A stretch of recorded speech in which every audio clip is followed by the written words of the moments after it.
now then, you lot. Hope you're all doing really well. It's Connor. As you can tell, we're not in normal settings. It is Miami Soccerex. Really interesting, actually. So today has been a really cool event.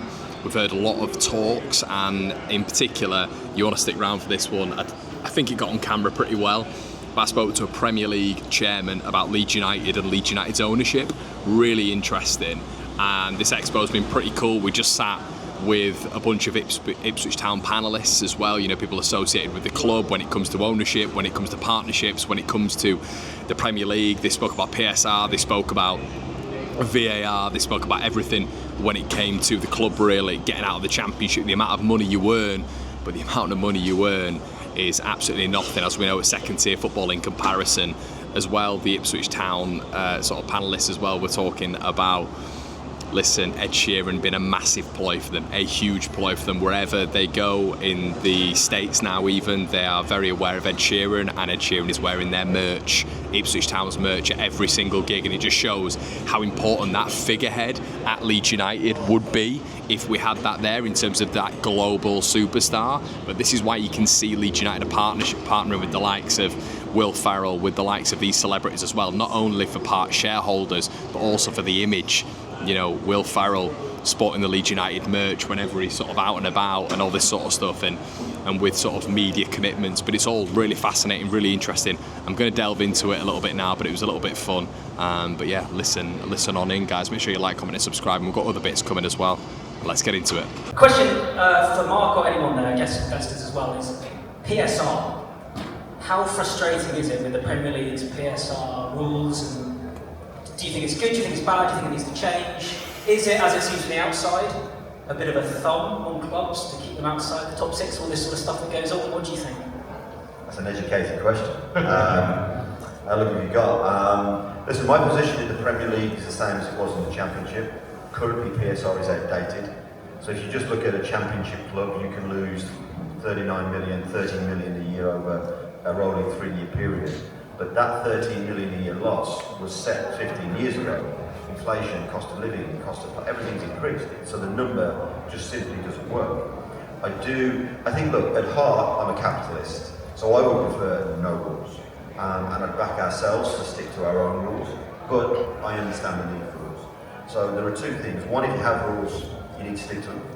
And I think there's been too much ambiguity with clubs getting away with things potentially over the last few years. A lot of noise in the press around that. Big cases in the Premier League ongoing. But I think there needs to be a form of financial controls, because if you don't, all that's going to happen is revenue is going to grow, broadcast deals are going to grow, and it's going to fall straight out the other end into player salary inflation, into agents, etc. So you've got to bookend. How that's done and how that's achieved, I think, is key. And the numbers around that, I believe, need to be updated, because I think they're all numbers that aren't relevant. For a club like Ipswich, it's really tough. Why? Because we have not been in the top flight for 20 years. So our revenues, even though at 153 million from 13 million is huge growth, you have Southampton and Leicester, who we were promoted with, whose squad is 50% still a Premier League squad because they were there 2 years ago, and they're on parachute payment. So they naturally start ahead of us, so they can spend more. So it puts us at a real disadvantage. And I think the rules need to be modernised. I think they will be modernised. I think there's some really bright brains in the Premier League. But I do think there needs to be sustainability rules that protect the long-term future of clubs. Thank you. We're pretty much running out of time. Is there one more question? Anyone who's got a question? Raise your hand. If you do. No, well that's fine, because we're up, our time is officially up anyway. We're getting a hard stare from Mark anyway if we go on. James, can I just say one thing? I've run football clubs for many, many years. We're not a widget factory. We don't make a product. It's a people business. It's about the players. It's about the fans. It's about the board. It's about the investors. It's about the staff, etc. It's about the sponsors. It's about the community. And when people look at this investment here and the success we've had in the last 2 to 3 years, it's about one thing and one thing only. it's about the people. And in any organisation, if it's not right at the top, it will not be right through the organisation. And football in England in particular, when you lose, every weakness is exposed. Every single weakness is exposed. So we've had a real challenging start to our first 10 games in the top flight of English football. Where I am so privileged and why this ownership group is so special are the shareholders. I have a difficult job every day, but my challenge is in front of me. My battle is out there. The minute I have to look over my shoulder at what the shareholders are doing, are they being disingenuous and they're not telling the truth, we're in a world of trouble. And I'm blessed to have a group that pump oxygen into not just me, the rest of the management team. So we take the fight to the other 19 clubs in the Premier League, and to anyone who's involved in UK football or football around the world that's looking for investment. I think that for me is my key advice, is it's not about the money, it's about the people.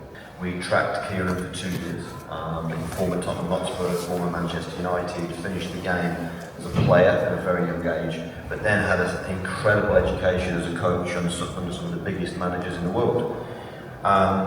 So, you know, Kieran joined us, and he joined a management team that the Leeds would back him and wouldn't interfere.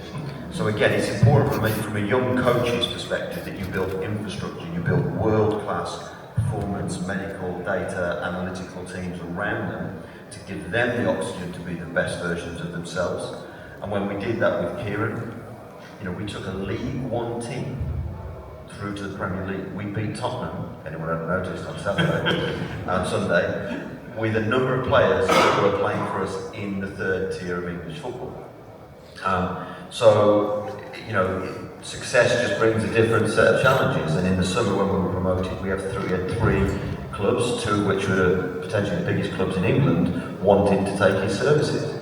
But my job was not to persuade Kieran McKenna to stay. My job was to show him the pros and cons, the strengths and weaknesses of all the different decisions he had to make, and then trust the process, Kieran. And we went through a week of that. Ed flew over, which Kieran was really honoured by and felt the respect. And ultimately he came to his own decision, because whilst we're in the Premier League, it's not the end, it's just simply the end of the beginning. And we have much more of our journey to go. Kieran has much more growth and development to go, as we all do. And he's the right club, the right manager, the right time. And I think come the end of the season, we'll go on to the next level, because what we proved on Sunday is we've gone to what again is deemed one of the biggest clubs in Europe, and we've won. I think we've been frustrated by it this season, we've been disappointed by it this season at times, albeit we were supported by it in our game on Saturday, Sunday against Tottenham. So look, it's a new brave world. I think if it's implemented correctly, referees have a very, very difficult job. The only thing I ever ask for referees is consistency. And so what we ask for VAR is consistency.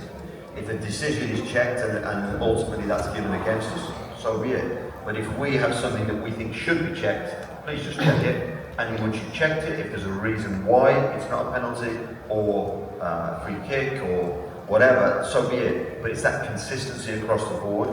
I understand referees have a difficult job, a very difficult job, but from a VAR perspective, I want more consistency, I want more transparency, and I think that's key for it if it's going to remain with us. Falling apart again? Well, sorry, I couldn't resist it. I didn't know whether or not you could sort of tell me sort of like what it was like going head to head with us last year. Do you know anything about the 49ers? Yeah, we do. Angus, I get on really well with Angus. He's first class. Yeah. Do you mind if I? No problem. Listen, Leeds are a huge club, and it was a real privilege and a challenge going head to head with them last year. And I think, you know, any of the three clubs could have easily got across the line in the end. And I think you look at the league this year, I think Leeds will be there again. Did you have to be there? Don't you have to do it? Well, Leicester, Southampton, and then you like came from nowhere. I know. And I think a lot of clubs expected all the bigger clubs to surpass us, but it was just written that it was our time. But look, there's only one place Leeds probably should be, and that's in the top flight. Do you think it'll happen? Yeah, I think ultimately it will. I think they've got great people at the football club, and look at their league position again this season. They're going to be right there or I thereabouts. think that's what it is, because you were just talking about the American ownership there, and obviously it's quite new to us as Championship, like, English football fans. They seem like good people at the 49ers, but listen, you guys, it seems listen, I can't say I know the 49ers, but I know Angus and the team that run it, and they're first-class people, and they deserve every success. I'm just glad it wasn't last season at our expense. Guys, look, if you don't laugh, you'll cry. Leeds are falling apart again. Even football chairmen are saying it. Unbelievable. But yeah, it was nice speaking to Mark, a really interesting guy. And he was speaking a lot about the American model and how and there was Ed, I think he was called Ed Schwartz as well, who has invested in Ipswich overseas, and it was interesting how Ed was saying that football owners need to stop being arrogant and they need to really adapt to the English model. The rise in ticket prices needs to be understood by American owners to be essentially kiboshing the English fan, and the English fan will not accept it at all. Interesting to hear that really from an American owner as well. I think we've heard similar things from Prague as well. And honestly, guys, I was watching this panel of owners, and genuinely, I know some of you think it's propaganda for me for whatever reason, because I've got no affiliation with the 49ers, but they seemed very, very, very similar to Angus, to Parag and the gang, and it seems like these guys have really got the finger on the pulse. They want to get their clubs back to the top level and establish themselves, but they want to expand to the American market as well to essentially make the club a lot more globalised. That's what Mark and the Ipswich lot were speaking about in terms of just, longevity and continuity at the football club. I think that is something that Leeds are trying to establish as well. But it was interesting how Mark was speaking there about how good the Leeds United ownership is. I was speaking to him off air a little bit, off the record. Well, off air, not off the record, and he was glowing about Leeds. I thought he was going to give a little bit of stick, and he did at the start a little bit, which is typical. But he was very, very glowing about Leeds United and where we're going as a football club. So that's all very good, because I think it's easy for us to look at it right now and just be like, oh, well, this is happening now, this is happening now, this is happening now. But when it comes to ownership, when you look at the long-term stability of the football club, that's absolutely massive. So, yeah, guys, hope you enjoyed that. Something a little bit different. Make sure you like, comment, and subscribe, and I'll see you in a bit. Cheers.